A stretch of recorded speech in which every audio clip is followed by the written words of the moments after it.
Depuis le congrès de Montpellier, marqué par la présence de François Braun, alors ministre de la Santé, les occasions d'être optimiste sont plutôt rares.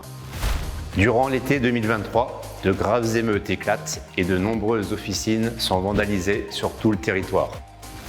Un nouveau coup dur pour le réseau qui pâtit déjà d'un manque criant de personnel et d'une économie en dégradation.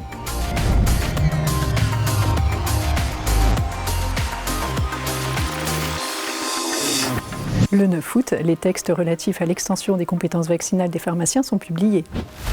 Nous pouvons désormais prescrire et administrer l'ensemble des vaccins du calendrier en vigueur aux personnes âgées de 11 ans et plus, à l'exception des vaccins vivants atténués chez les personnes immunodéprimées. Fin août, la Première ministre annonce que le dépistage, suivi de la délivrance éventuelle d'un antibiotique pour les angines bactériennes et les cystites, ne sera plus soumise à l'appartenance à une structure d'exercice coordonnée.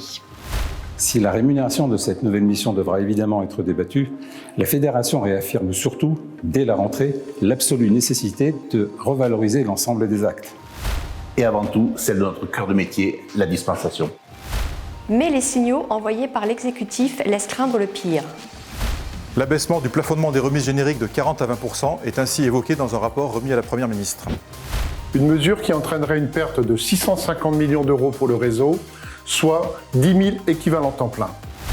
Le contexte permanent de pénurie attise lassitude et découragement chez les consoeurs et confrères.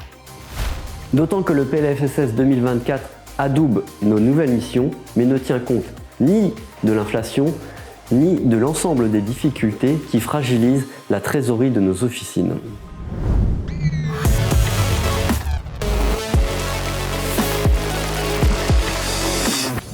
Alors que la FSPF chiffre à 1 milliard l'enveloppe nécessaire à la remise à flot du réseau, l'ouverture de la négociation du volet économique de la Convention 2022 est sans cesse repoussée. Pour marquer leur exaspération, les étudiants, toujours en attente d'une réforme du 3e cycle, et l'ensemble de la profession se mobilisent. La journée d'action, organisée le 21 novembre dans toutes les villes universitaires de France, est un franc succès. De même que les pétitions lancées en région qui montrent l'inquiétude des usagers de santé devant la désertification pharmaceutique et les pénuries de médicaments.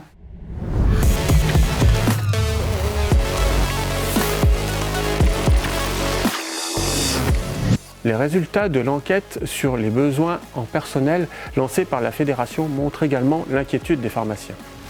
1 sur 2 est en effet toujours en recherche d'un adjoint ou d'un préparateur. Malgré un léger mieux après la période intense de gestion de la pandémie, la situation reste tendue. À la mi-décembre, enfin les choses bougent. Successeur de François Braun, Aurélien Rousseau fait parvenir sa lettre de cadrage au directeur de l'assurance maladie juste avant de démissionner. Le 19 décembre, la première réunion de cadrage entre la CNAM et les syndicats laisse apparaître des différences de calcul importantes sur l'état économique des officines. Avenue de Ségur, la valse des ministres génère une instabilité qui retarde la résolution de dossiers jugés prioritaires par la Fédération. Au lendemain de la nomination de Catherine Vautrin le 11 janvier à la tête d'un super ministère recouvrant santé et travail, la FSPF annonce une année de mobilisation et de combat.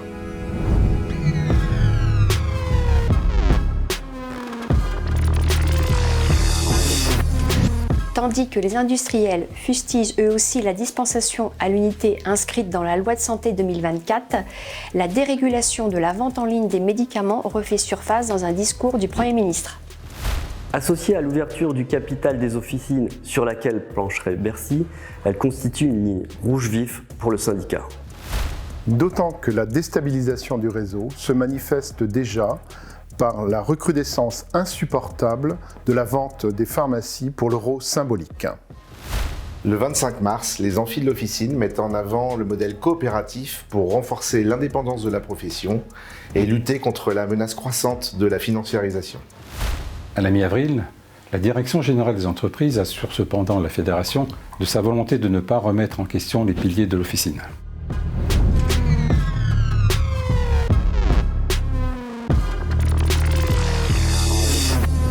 Dans le même temps, une proposition de loi pour préserver l'accès aux pharmacies rurales est adoptée par le Sénat, contre l'avis du gouvernement et contre l'avis des pharmaciens.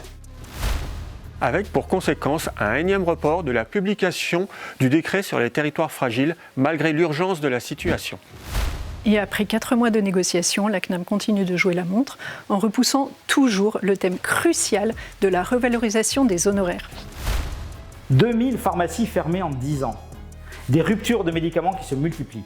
Le 30 mai, les pharmaciens étaient dans la rue pour changer de politique. Hier, notre Assemblée générale s'est prononcée sur le texte de l'avenant à la Convention nationale pharmaceutique. Un début de solution ?